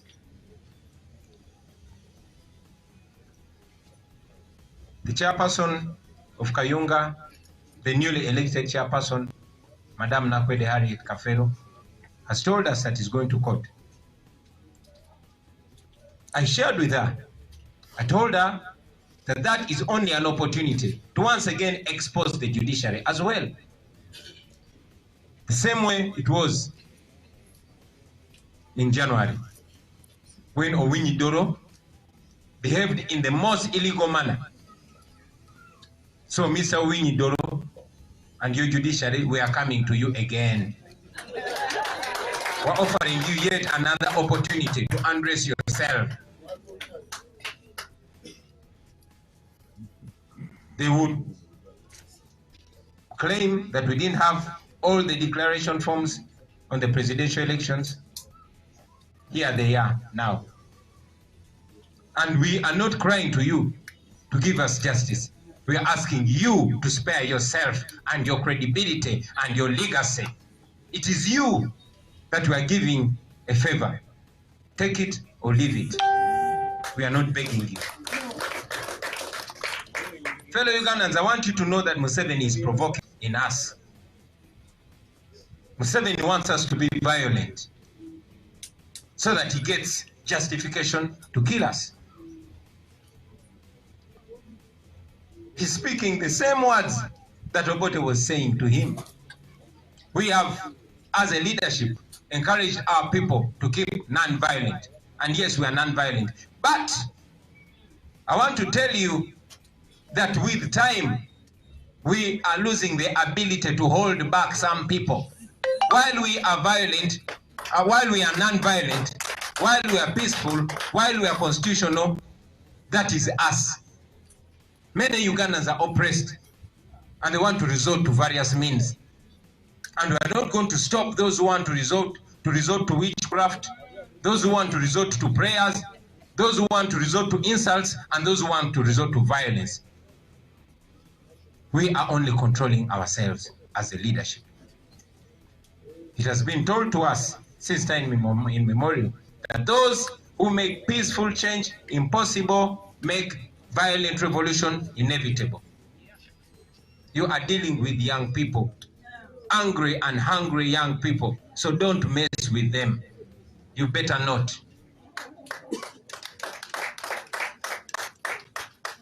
Now that we know that Museveni is trying to discourage us from elections so that we give up on them. He wants to discourage us from going for by-elections. Because I've heard some voices saying, no, elections don't make sense. Yes, they don't make sense in terms of legality, in terms of declaration of the rightful candidate. but they open up the eyes of the people. They are such a spark. And that's why we've been going for elections. So to you, Mr. Museveni, we are not going to give up on elections. No, we are not. We shall continue going to the people, and you will continue exposing yourself until a time when you cannot do that nonsense anymore. And that time is soon coming. So, to you, Mr. Museveni, once again, we will not yield to your violence. No, we will not. We are not like you. If it was violence, we would have resorted to violence long time ago. Let the world know that you are the violent liar and we are the peaceful statesmen and women.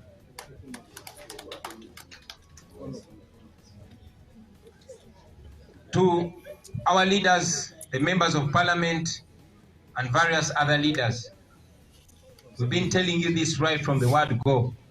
We are reiterating the same thing. Those positions that you occupy are not positions to be comfortable. Those are positions, offices to use to further the struggle. They don't make sense when we still have Dictator Museveni seated on our heads. They don't. So don't be comfortable.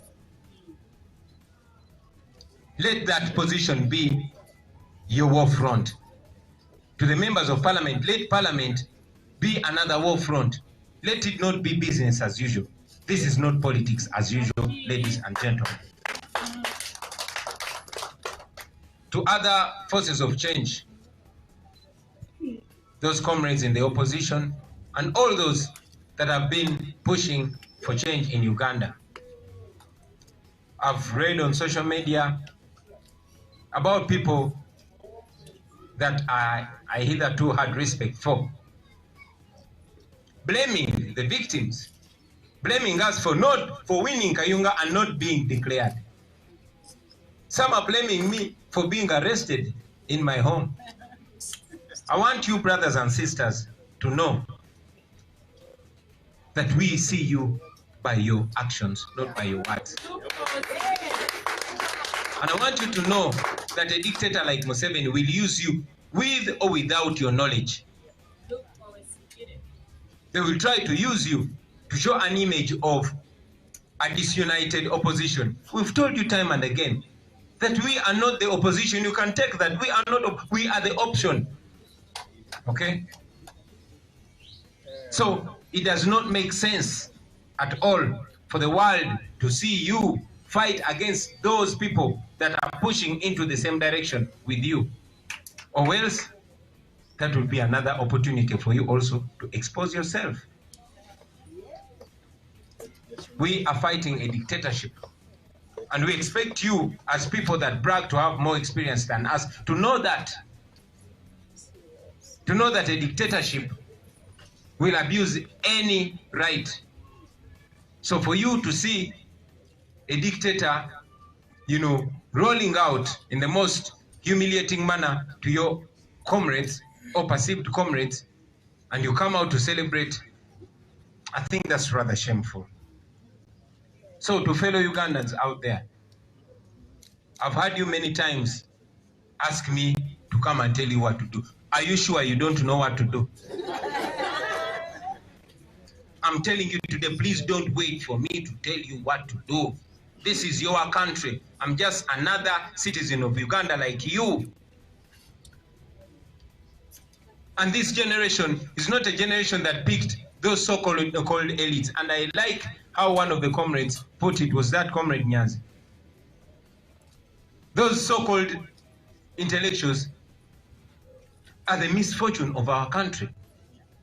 Byabakama, he's a judge, Musajja Mulamuzi Mulamba. But are you sure you would want him, you would want your 6-year-old son to exchange heads with Byabakama? Really?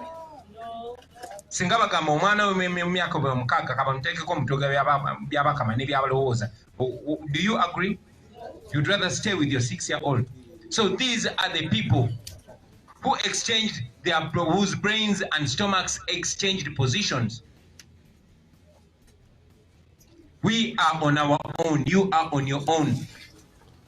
The same way you were able to guard the vote in Kayunga, even without me, is the same way you can push this dictator out using any means necessary. So temuddeyo kugamba bugambi titulinze president atubulire ekyokola mukimanyi. Organize, mobilize, make sure you make everybody understand why we are fighting this dictatorship. Then go ahead and do what?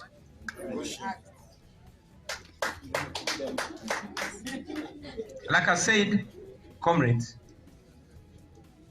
we are non-violent. We are non-violent, but we don't have power over the violent ones. We promote non-violence because we don't believe, we are not like Museveni, we don't believe in violence at all.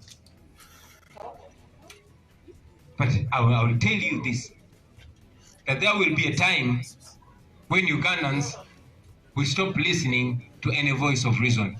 That will be a dangerous time, and General Museveni, you're too old, you better not push the nation there.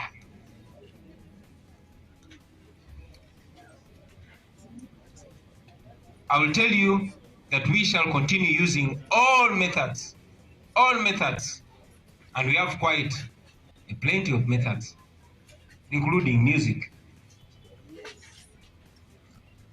And even today, in fact now, yes. Can't you come here?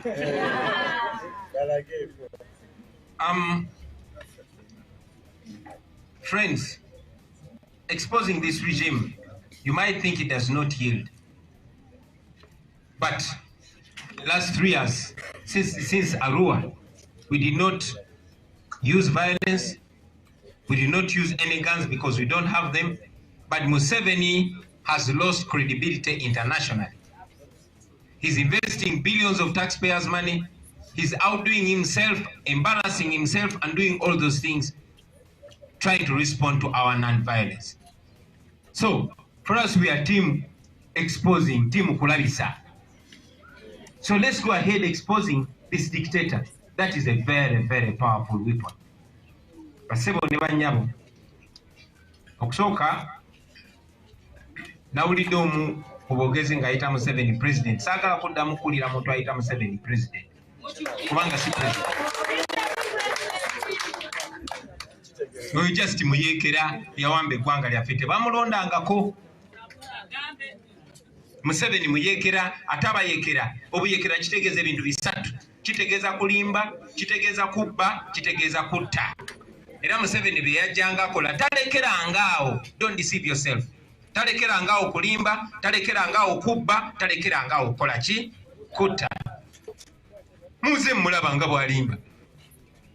Muze mulaba nga bw'aba yabbye asindika abantu be. Ensonga lwaki ayagala Kayunga kuba kati ssaawa zino gye basinga okubba amataka olw'ebyobugagga ebiri e Kayunga, omuli zaabu, omuli kyafiira Kayunga. So oyo just muyeekera. Njagala okuyozaayoza chairperson waffe omulonde owa district ye Kayunga. Madamu Nakwedde kasabe abantu bakubireko ku bugalo bw'amaanyi.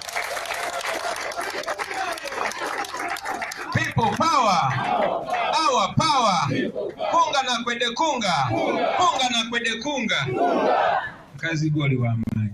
I salute you. I salute your undying spirit.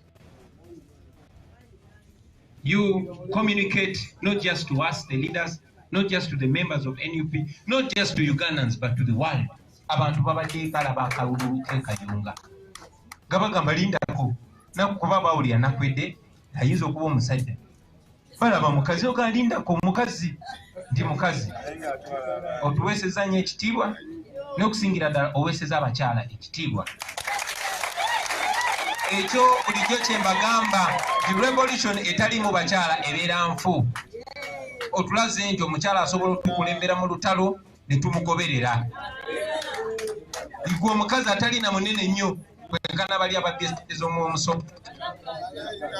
Obadde osuza Museveni nga teyeebase. Era kyeyo kyaba yansibire waka. Naye era gwe ng'oli wamu ne bakulembeze banno mwakikola.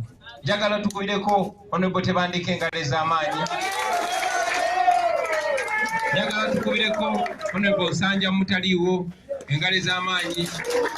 Njagala tukubireko ttiimu yaffe yonna, Honorable Kalwanga, Madam Speaker Zaalika, Comrade Nyanzi omuzoganyi, Waiswa Mufumbiro, bannange mwena mwebale.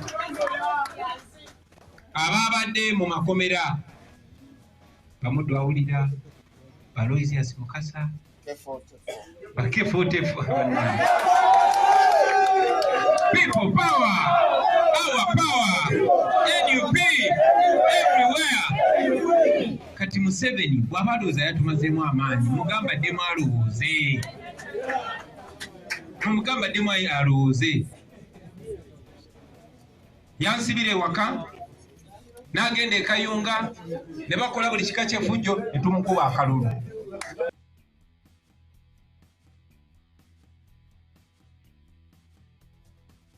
Ne babba ne kabalemerawo ne baga kati n'ebyokubaati tukyabyagala langi ya bulangiri. Tebabbye nakalu kuba kaabalemye, babbye just ddoboozi ly'abantu. So omukyala yani Kobutungi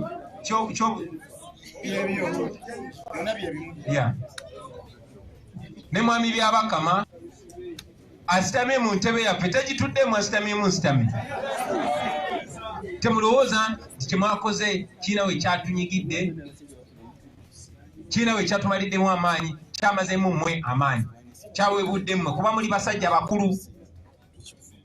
Musiba amatayi ne mumasikareedinga nga abaasoma, naye muli babbi ate muli baswavu. Mwekubira ddala ku bosi wammwe Museveni. Naye kituwadde nnyo omukisa okubalabisa. Ne mutatulinde ebiseera ebimu nabbalabisa, mwe ne mukola ki? Ne mwerabisa. Baganda bange mwenna, njagala mumanye nti kati Museveni atuuse badikiteeta bonna bonna lebo gye yaasuse nawo. Kubanga ng'Abaganda bagamba nti olunatembwa tusooka gitta nnyindo nga tekyawunyiriza. Kati Museveni takyalaba nti akola nsobi, takyakiraba. Kuba yalabye ng'asuwala nnyo, asibidde waka, asibye bannaffe bonna ne tumuwangudde. Tebaweza na hafu ya buli bwa kandidate waffe. N'akola kyakoze. Kikyagenderera. Museveni agezaako basoomooza mu Bannayuganda, agezaako tusoomooza tufuuke bafujjo nga ye. Tamanyi nti emirembe gye yali yenkanira nga ffe byayita wayiseewo emyaka 40. So obukodyo bwe bukadde nnyo kuba omulembe guno. Ayagala basindikiriza mukwata mundu anonye wabatira. Nga bwe mbagambye bwezenga mbagamba nti ffe aba NUP tuli bantu baddembe, tetukkiriza mu kuttiŋŋana. Naye ate Bannayuganda be tukiikirira mulimu abo abatagenda kugumiikiriza bya kitumbaavu bye. Era nina obweraliikirivu nti wakati mu kugamba abantu bakuuma eddembe, nja kutuuka ekiseera nga sikyalina bigambo bye nsobola kukozesa kugamba abantu bamu abaagala okwenunula kati. So ekyo jagadde bwe baba bakyalinamu akawulira bakimanye. Kandidate waffe agenda mu kooti era twayogeddemu ne muyitiramu ne mugamba akalulu kano tekalina njawulo naka presidential election gye twakavaamu. Tetwawangula ne Museveni n'akola by'amanyi okukola ebyokukozesa amaanyi n'effujjo n'erangirira.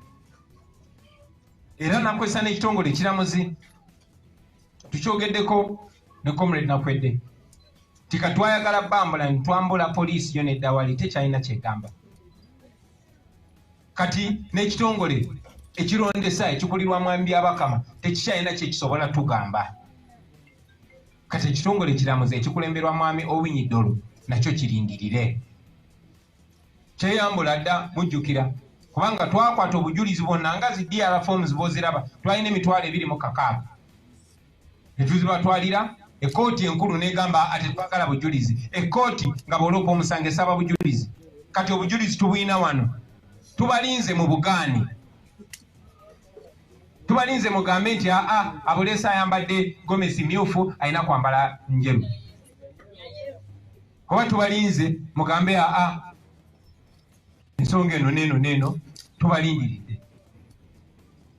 Ffe kitwagala okukozesa ekyokulwanyisa kyaffe ekisinga kwe kubalabisa, kwe kubatunuza mu kamera ne mweyambula ne muswaluka, era bwe mutyo bwe mugenze mukola.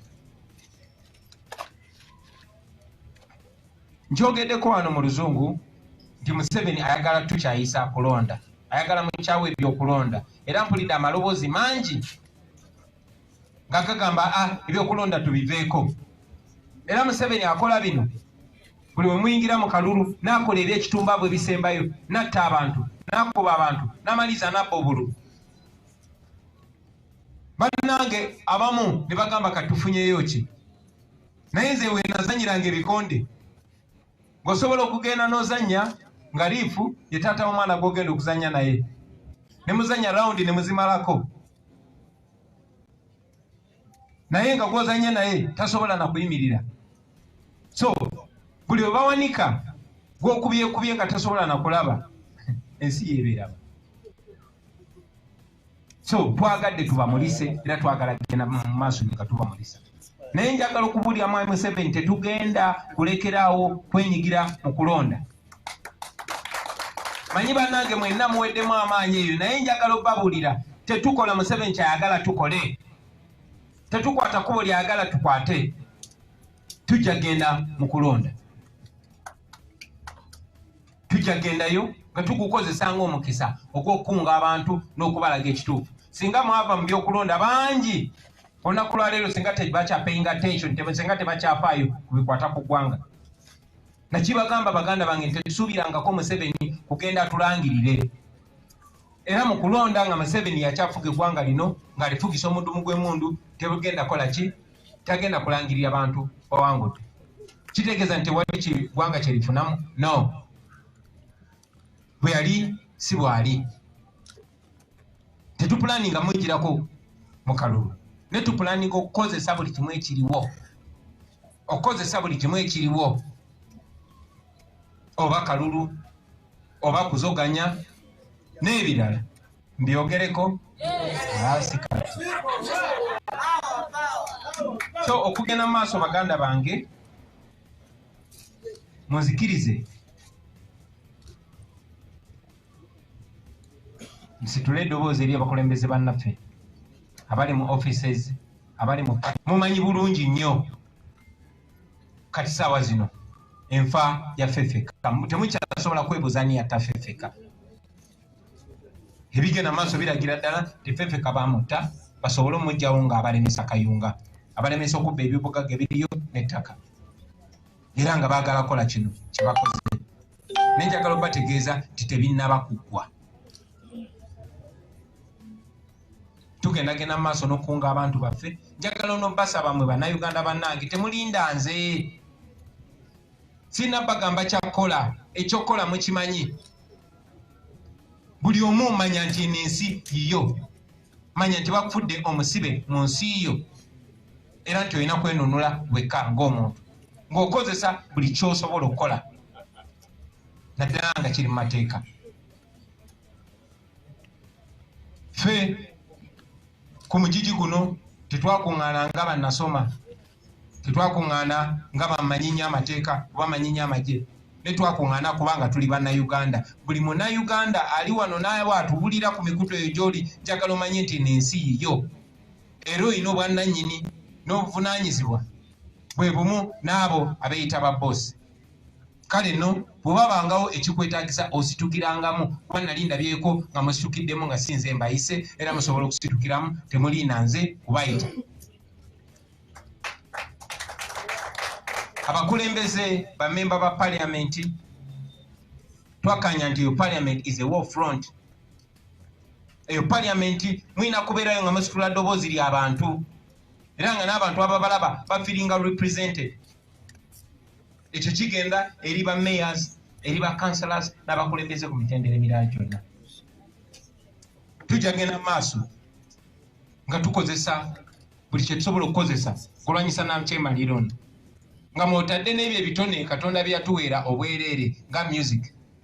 In fact olw'ensonga eyo njagala n'olwaleero lwennyini bayiwemu eŋŋoma. Ekwakisibwa ya leero kati njagala okukozesa mu mukisa guno okutegeeza si wano njagala kutegeeza abakola ku music waffe bafulumye eŋŋoma empya Dani Magic njagala okusaba eŋŋoma ofulumye eŋŋoma emu ogiweerezemu ekole ki Museveni tagenda tunafuya baganda bange tuli mu lutalo naye ate tetugenda kwekuteera tetugenda fe tukyali bato Museveni tumusinga obudde tumusinga amaanyi tumusinga n'amagezi so tetugenda kupowa mweno fight agenda okupondooka tuze tukibagamba nti gino si misinde gya kafubutuko gino misinde gya marathon kale katulabe kufe naye anasooka okwongoka tetugenda kupowa kubanga bwe tuze tubagamba tumanyi nti tuli ku mazima Bannayuganda bali ku ludda lwaffe kuba bali ku ludda lw'amazima ne Katonda ali ku ludda lwaffe kati gwatuwipankirako gwani fubye nnyo leero obutayogeza busungu kubanga kasa buli omu ategeeza titugenda mu maaso era tujja kuwangula pozi nga sinava waggulu basebo ne bannyabo olunaku lwaleero newankubadde oya waliwo obubaka bwesisindise mu lulimi Luganda eri bannaffe abo abali mu opposition n'abo abagamba nti mulwanyisa nakyemalira kyewuunyisa byendaba mu mawulire byendaba ku mitimbagano ebyabakulembeze abamu bembadde mpa ekitiibwa nga bavaayo okunenya ate ffe ababbiddwa nga balinga abatamanyi Museveni kyokka nga bagambe batusinga experience tubadde baana bato nga betubalaba balwanyisa Museveni oba bagamba balwanyisa Museveni naye kyewuunyisa nnyo okulaba ate nga bannaffe abandiyimiridde naffe kuba bamenye ensonga zetwogerako zentuufu wano ziri sayidi bbiri eitha Museveni ne bwannakyemalira bwe ye mutuufu oba ffe abamulwanyisa ffe batuufu kati bw'oba ng'olwanyisa Museveni n'ebikolobero byakola ku bannayuganda then oba mutuufu ne bw'oba olwanyisa ate abalwanyisa ebikolobero bya Museveni then oba olina okwezuula kale no kyewuunyisa kikuba enkikwe abakulembeze betubadde tuwa ekitiibwa betutwala nti nabo bali ku kaweefube y'omu okulanga bavuddeyo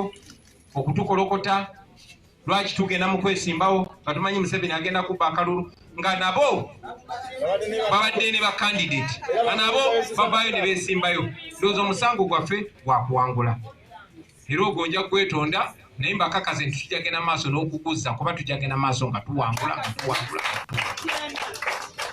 so oluvannyuma lw'okwogera ebigambo ebyo basebo ne bannyabo munzikirize nga nfundikira bategeeze nti olunaku olwaleero mazaalibwa ga muganda waffe Honorable Joel Ssenyonyi Kasekezi saba mukkirize tumwagalize amazaalibwa amalungi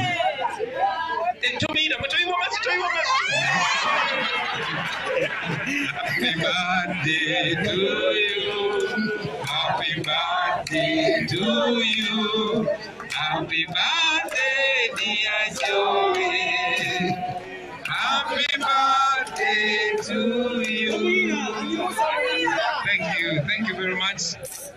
Basebo ne bannyabo n'obugambo obwo njagala okubaagaliza omwaka omupya omulungi njagala okubaagaliza ennaku enkulu ez'emirembe tumanyi nti Katonda awa ebyamagero mu nnaku zino enkulu nga zigenda okutuuka kuba zaaliwo lwa nsonga tumusabe tumwekwase naye tetusaba busabi tutekeko n'ebikolwa kubanga Katonda ayamba yeeyambye mwebale nnyo mwebale edda edi mutwe nkuba akaama akakapera naye omanyi basebo ne bannyabo si ffe tusoose neme nali sinazaalibwa mu myaka gy'ensanvu waliwo abayimbi abatusookawo newankubadde abayimbi b'ennaku zino abamu beefuula nti bw'obeera ne talanta ey'okuyimba tolina kuba na bwongo bulaba nsonga ziri mu ggwanga naye wabangawo omusajja gwe baayitanga Christopher Sebadduka yalabanga ensonga ezo ku mulembe gwa Amini yatuukako n'okuwanganguka n'adduka mu ggwanga nga bamunoonya nga basebanne ba Byron Kawadwa n'abalala So njagala olunaku olwaleero nkomyewo ebirowoozo ebyo mu bwongo bw'abantu. Ekindese bananga bampuliriza tembedda bigambo bya Ssebadduka eyasomera amini ebisembayo mu myaka gy'ensambo nga nzize kusomera musaba ne busajja bwe olw'ebyo bye mutukoze mutulugunyiza ensi ne mukamala n'eggwanga ne mulinyaka balimbalimba bannammwe be mukulembera nga mubasuubiza eddembe lyesalirawo ne mubasuubiza okugoba ababba obululu ne mubasaba n'abaana ogenda mu nsiko ne babawa abaana ogenda mu nsiko n'abandi ne bafiirayo naye watuuka ku bufuzi n'ofutubala ebirala mbiri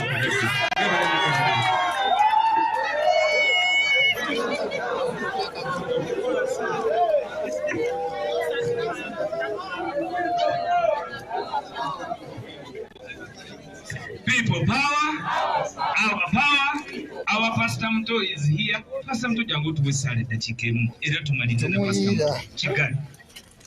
Mukama yebaziwe basinde banyabo. Banna Kayunga mwebale kulonda. Era tumanyi nti twawangudde. Mukama yatusizzaako omukono gwe akalulu ne tukalya. Bonna obululu bwe tuzze tulonda tubadde tubulya kubanga eggwanga limanyi nti yeetaaga enkyukakyuka. Twasookera ku kuwa obwa pulezidenti ne tukalya naye nga ffe tukimanyi nti twakalya ne tuddako ak'e Kayunga nako twakalidde. Mukama yeebale ngolera emikono gyaffe tusabeko. Katonda ow'ekisa nkwebaza ku lwa NUP ekibiina ekirungi kino okisizzaako omukono gwo ogw'amaanyi okisizzaako ekisa kyo okiwadde enkulaakulana okiwadde obuwanguzi buli kalulu. Mukama nzize gy'oli nga nsabira Mukama abantu bonna bonna abanyaga ebyabwe Katonda ow'ekisa basseeko mu mukono gwo. Bayibuli egamba mu Buulizi 3 nti buli kimu kiriko ekiseera kyakyo na buli ekintu ekyateekebwa wansi w'eggulu kirituukirira. Ne bwe banaakirwanisa batya Mukama manyi nti ekiseera kyakyo wakirambika nti olunaku bwe luti Pulezidenti Kyagulanyi ajja kufuga. Olunaku lwe luti Nakwedde ajja kufuga Kayunga. Mukama basseeko omukono gwo byonna bye walagira bituukirire nga bw'oyogera mu kigambo kyo. Katonda ow'ekisa Mukama abampeera omukisa. Nzali abatuuza banaye tutambule olutalo nga luwedde tuliyambale engule tuliyambale engule tuliyambale engule olutalo nga luwedde tuliyambale engule tulivimba mu Uganda empya tuliyambala engule simasamasa olutalo nga luwedde tuliyambala engule tulivimba mu Uganda empya. People power. Oluyimba tulugamba nti olutalo nga lukoze eki kitegeeza tumanyi nti tuli mu lutalo. DR forms mwebale nnyo mwebalire ddala ababaddeko abasheyalinze endowooza n'obwentema. is a summary of the results. So kubera nga tuli organized, journalists tugenda kuwa particular station